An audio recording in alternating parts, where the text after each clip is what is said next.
What is going on, everybody? Cornbread Trucker here, coming to you from my 01 here in Decatur, Illinois. I'm backed in the door here. Hopefully they'll start soon and don't take long. Gonna be heading south with this load. You know, a couple things I didn't really discuss yesterday. I did a video just basically the fact that I'm still with Prime, I guess. Hadn't did a video in a while. So I said I'd kind of get back into the swing of it, and I'm going to. So anyways, a couple of things I really didn't discuss, but one thing I really want to talk about, one is going to be, you know, a little bit about my thoughts on the fuel contract, and then something Lyle with No Hippie Trucking was discussing, and I just totally agree with him on this matter. And you know, it upsets him a little bit, and it does me too, and I'm not seeing the messages,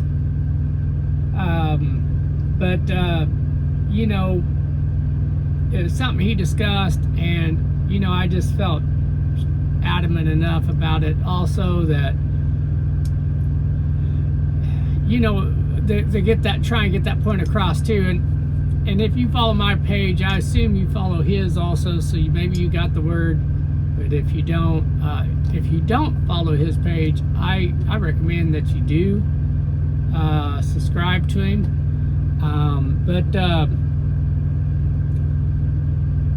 He's a good man, and he does a really good job with his channel. But the topic that he was kind of talking about was the fact that there's been some service failures,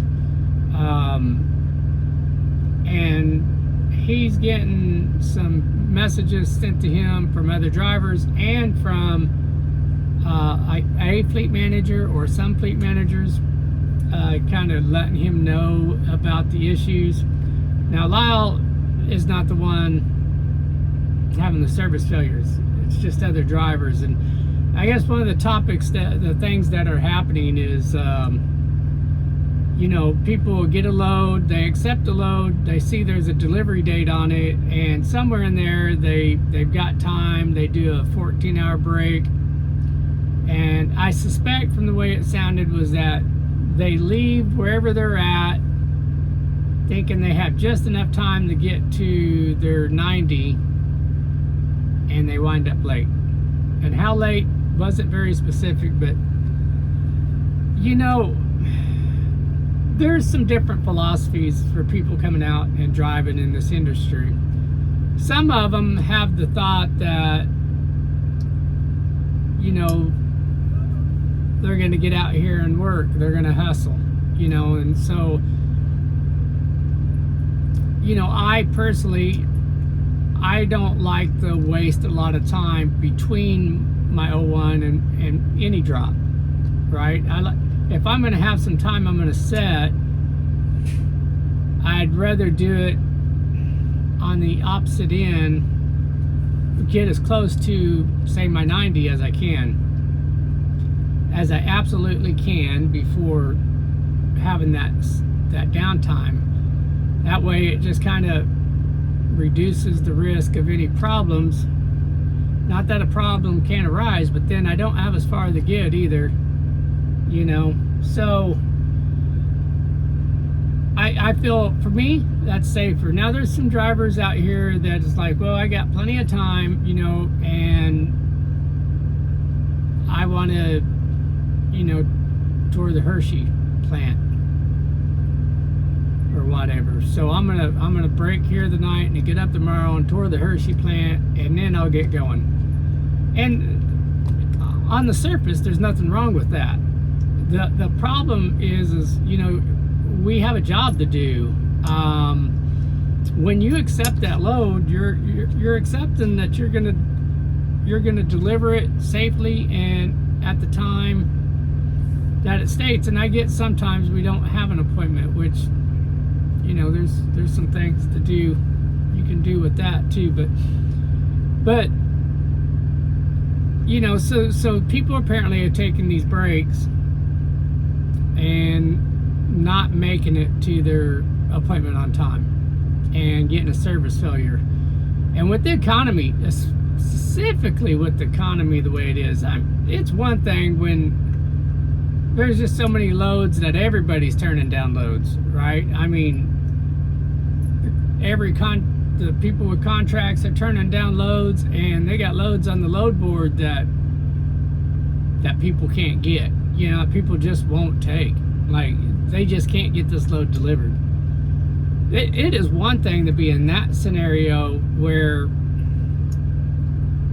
you know, and that's not even good. You still want to make your appointments, but right now, we're not turning down loads. If a company is going to give us a load, we're not saying no. Prime's not saying no. They're not turning down anything. And the thing of it is by making those appointments on time, getting there, picking up the appointment on time, and delivering that load on time is everything right now. There are more trucks out here looking for loads than there are not. And so a company could easily say, you know, we're not going to renew a contract with you, Prime, or that we can't count on you. How can you expect us to pay the freight? Even though you're a low cost, you know, trucking company, low cost freight carrier, there's people out here willing to do it cheaper, and I can count on them to deliver that load. So we've got to, you know, it's time to mind the company. You know, you may be an independent, you may be a lease, you may be an owner operator, but you agreed to do a job, and that is what this is. Above anything else, it's a job. This isn't a job you come in, oh, I'll just work what I want, when I want. Well, you can. Don't accept a load until you are ready to work. But once you accept that load, be ready to work. So, look, it affects every one of us when people do that crap. Every one of us. I don't want business going elsewhere. I don't like sitting waiting for loads. I want to be able to get empty and get on my next load as quick as I can and bring in as much revenue for the week as I possibly can. And if I have to set or deadhead because we've lost a contract, right? Or we're just not going to get as many loads from this shipper anymore. You know, that shit pisses me off, obviously pissed Lyle off, and I know it pisses a lot more drivers off. If you're not out here to do the damn job, just get out of the business. Now, like I said, if you want to take some downtime, take it. If you want to deadhead over toward the Hershey plant, do it. But don't do it with the load. Unless, you know, you better damn sure know that you're going to get to your appointment on time. Like I said, there's a lot of ways to do this, and, you know, I particularly enjoy trucking a lot. Lyle doesn't necessarily like trucking. It's a means to an end for him. It's ultimately a means to an end for me, but, you know, ultimately, first things first is to do the damn job. That's what it is. It's a job. It's just like going to work for somebody else, whether you work 9 to 5, 8 to 4, whatever. You've got a job to do it, right? Especially right now. So, anyways, I just wanted to, just hearing it pissed me off too. And so I just thought I'd say something about it myself. The other thing, the fuel contract. So, I mean, all in all, I'm happy with it. I know some people, GMC, he kind of think he's kind of partial to the Pilot Flying J. I think he kind of likes the parking situation.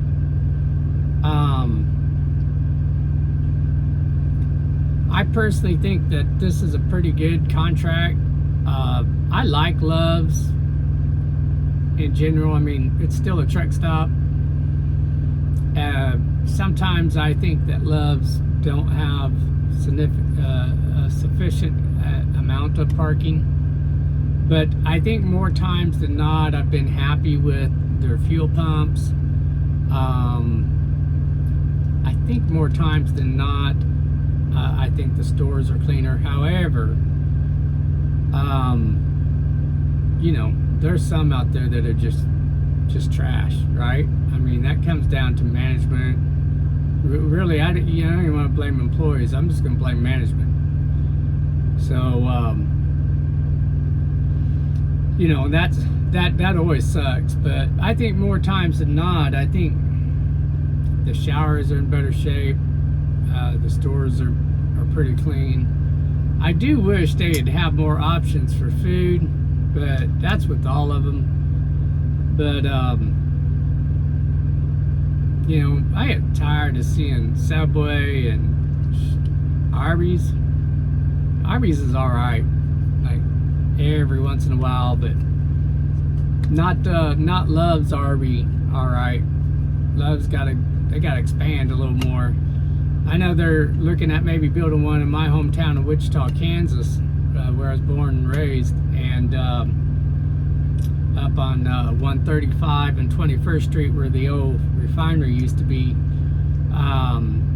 They're looking at rezoning that, and of course, you know, Wichita, you know, they had their meeting about it the other day, and some residents, which is on the other side of the interstate, were, you know, had to bitch about it. But that's expected. I mean, that's going to happen. I don't think it's going to change anything. I think they're going to succeed, and the Loves will be built there. Way overdue, extremely overdue. And listen, Petro, TA, you know, you need to build something in there too. Put a TA Express, I guess. But we need more truck stops there, and we need a lot of parking there. So when I go home and see my grandbabies, when I go to Wichita, you know, I have a place to park the truck, because, you know, it's limited there at you got the little one there at 235 and West Street, and you know, it's not truly a truck stop. And they get the one on the north end of town that's, again, not truly a truck stop. And you know, you drive through that little dirt lot back there to try and find a spot, you're liable to lose your trailer if you don't lose your tractor in one of them potholes back there. So it's just, and there's so much crap parked in there. That's the thing that scares me. Love's puts a truck stop in there, and you're gonna have all these locals come in and park their shit in that parking lot. So I hope Love's is, you know, I think you probably do a pretty good job for the most part. But you gotta run that crap out of there. Do not let that get started in there. So and definitely gotta get something besides Arby's, Hardee's, or McDonald's, or Subway. You know, there's a local taco, it's called Taco Shop, a little local chain there in Wichita, that or Taco Tico. But I was thinking, you know, it'd be nice to get like a taco shop, not a Taco John's, but a taco shop. If you've ever had Taco Shop in Wichita, if you have not, try it out sometime if you're ever there.